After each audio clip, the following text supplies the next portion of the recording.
N and Uzi, otherwise known as Nuzi in the Murder Drones community.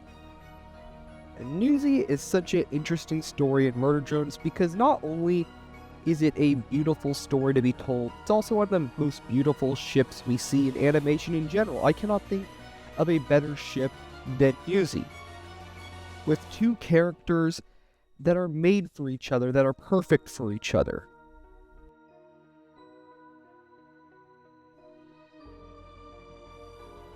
Hello everyone, welcome back to Panzerverse. This is your host Panzer speaking, and on today's video we are going to be discussing Nuzi, otherwise N and Uzi, and their ship and murder drones. And during today's video we'll discuss about how it developed over time. We're also going to discuss my general thoughts on the ship itself. So let's start with episode 1. Episode 1 is the most interesting episode because in episode 1 we see the seeds of the relationship kind of start. It's like bare bones seeds, but it's like enough that you can see it. One of the things we see is that N and Uzi both feel like they're made for each other. He's this loner, someone who's very active and very rebellious. N is this guy who's naive and very innocent, but very obedient. And we kind of see both of them mesh each other, especially N. N could have always killed Uzi in episode 1 and simply had ended it there. But did not kill Uzi because thinking about what Uzi said made him change his mind, and it kind of gave seeds of he could trust Uzi with some things. And we see that relationship kind of develop throughout the episode, especially during the fight scene. And especially towards the end of episode 1 where we see they both hang out together. Episode 2 is where we see it kind of merge even more, especially in the beginning. We see N and Uzi work together, and the way they work together complements each other. N can deal with a lot of the more heavy-hitting damage, and Uzi can deal with more of the technical stuff behind the backgrounds. And we also see them both, develop this closeness to each other. But besides episode 2, we do see the first fracture in it, which is where Uzi doesn't know what N is. And N doesn't know what Uzi... Well, N knows what Uzi is, but Uzi doesn't know what N is. What is a disassembly drone?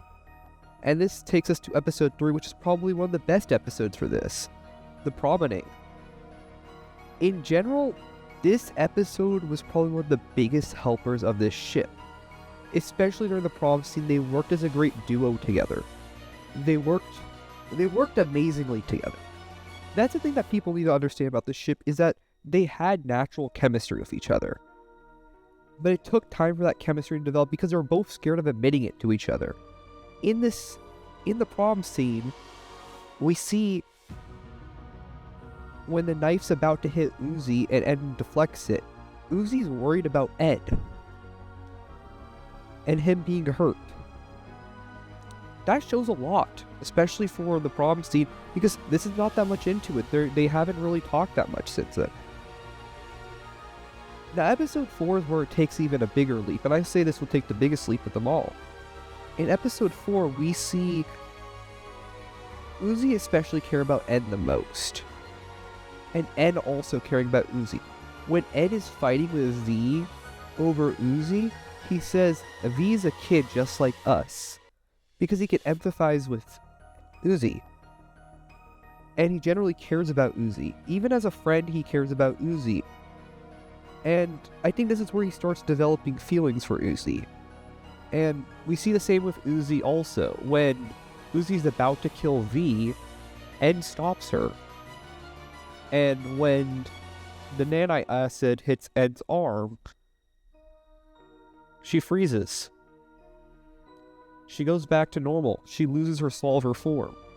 And the solver does not take over. She goes back to her old self. And she's very embarrassed when she's with N, because she doesn't want N to see this version of her. And I think the first 4 episodes just showed us that. It showed us the bare bones elements that were going to create this ship. Now moving on to episode 5. Episode 5 did show us some stuff, but it also showed us that Uzi was willing to sacrifice the mission for not just N, but also for V. But even just for sacrificing, even just for N, that's a major thing. She was willing to let go of weeks worth of progress just for N, or days worth of progress. I don't know the time scale. That confuses me in dreams. But yeah, now we move to episode 6, and this is where the relationship gets into its second major shaking ground. Tessa. I'll make a video on N's general character arc and how he had to deal with, breaking Tessa's influence within him. But as we see, N's willing to do things for Tessa that he wasn't willing to do for Uzi. He's willing to listen to Tessa over Uzi. And we see Uzi and N feel better together. They're holding hands. They're genuinely trying to make a connection.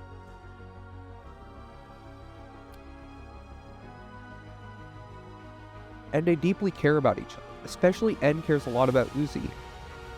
And in episode 7, this is where the interesting stuff happens.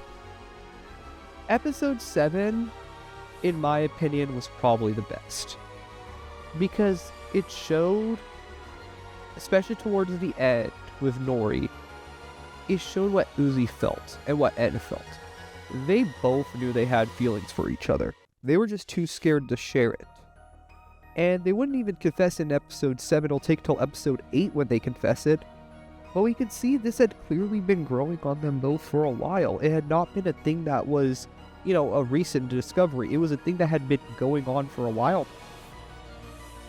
And episode 7 kind of just gives us closure to that arc. Of, them not knowing that that's what the other one felt. And episode 8 is where it just finally goes up together. But also, forgetting about it, episode 7, Uzi sacrifices herself for Ed. If that's not what you would do in a relationship, I don't know what you do in a relationship. But moving on, episode 8, with Uzi finally, confessing to N that she loved him. She loved him, sorry. And N also admits the same thing. It was just the most beautiful moment with, the music that they paired with it with Falling For You. It just made it more beautiful and it made it such a wholesome moment. And we also see during the final fight when when Uzi hits N, but it turns out to be Sin, she's distraught that she actually hit N. And we could clearly see that Uzi cares about N, and N cares about Uzi.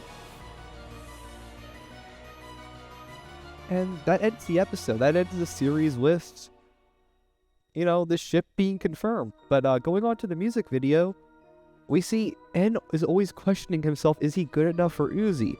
And by the end of the music video, he figures out, yes, he is good enough for Uzi. He's earned the respect of Uzi's parents. And genuinely, this ship is such a beautiful one. It's unlike other ships because it is an official ship. It's canon.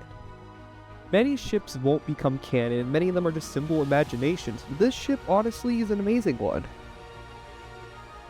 My general thoughts is this. I think Nuzi is such a beautiful ship because it makes sense. Some of these ships could not make sense, but this one makes a lot of sense. Even though they're opposites of each other, they're opposites in the good way.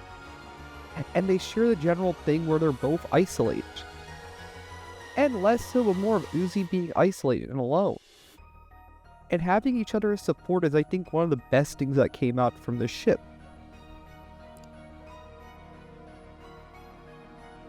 So that's my thoughts on Nuzi. I think it's probably the most beautiful ship of all of animation. I simply cannot think of any other animated ship that's better than this. So that's all I have for you guys on today's video.